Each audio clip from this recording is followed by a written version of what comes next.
Hello বন্ধুরা, ভারতের উত্তরপ্রদেশ রাজ্যে হযরত মোহাম্মদ মুস্তাফা সাল্লাল্লাহু আলাইহি সাল্লামের নাম নিয়ে তুলপাড় লেগেছে।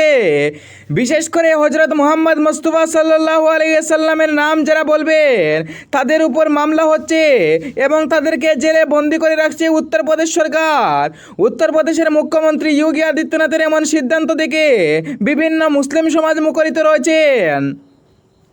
বিভিন্ন মুসলিম সমাজের দাবি যে উত্তরপ্রদেশে যদি এই রকমের অর্থাৎ হযরত মোহাম্মদ মুস্তাফা সাল্লাল্লাহু আলাইহি সাল্লামের নাম বলে যদি কেউ জেলে বন্দি করে রাখে তাহলে জেলে যেতে তৈরি আছেন মুসলমান সমাজের মানুষ।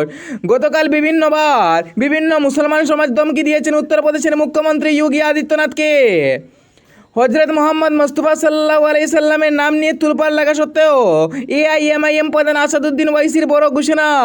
তিনি ঘোষণা করেছেন যে মুসলমান সমাজ এই রকমের নাম একটি গুরুত্বপূর্ণ নাম এবং মুসলমানের প্রধান নবী হচ্ছেন হযরত মোহাম্মদ মুস্তাফা সাল্লাল্লাহু আলাইহি সাল্লাম। উনার নাম নিয়ে যদি কেউ কিছু এই রকমের বিতর্কিত মন্তব্য করে এবং জেলে বন্দি করে রাখে তাহলে জেলে যেতে তৈরি আছেন ঘোষণা করেছেন এআইএমআইএম প্রধান আসাদুদ্দিন ওয়াইসি। কাল সরাসরি উত্তরপ্রদেশের মুখ্যমন্ত্রী যোগী আদিত্যনাথকে চাপে ফেলিয়েছেন। বিশেষ করে উত্তরপ্রদেশে এমন বারবার সহ বিতর্কিত মন্তব্য থাকে হিন্দু এবং মুসলমানের মধ্যে বারবার তুরপাড় লেগেই পড়ে। এবার সরাসরি আসাদুদ্দিন ওয়াইসিনের বলে ঘোষণা, কারণ উত্তরপ্রদেশের মুখ্যমন্ত্রী যোগী আদিত্যনাথ বারবার মুসলমান সমাজকে টার্গেট করে থাকে। তার সাথে সাথে আসামের মুখ্যমন্ত্রী ডক্টর হিমন্ত বিশ্ব শর্মাও মুসলমানের উপর টার্গেট করে থাকেন। উনাদেরকেও বড় চ্যালেঞ্জ করেছেন এআইএমআইএম প্রধান আসাদুদ্দিন ওয়াইসি কাউকে বয় করেন না এমন জানিয়েছেন।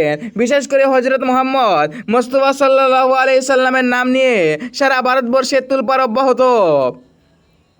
মুসলমান সমাজের দাবি জেলে যদি বন্দি করে রাখি যোগী সরকার তাহলে জেলে বন্দি হতেও তৈরি, কিন্তু নবীর অপমান মানছি না মানব না ধ্বনিতে মুখরিত রয়েছে এলাকা।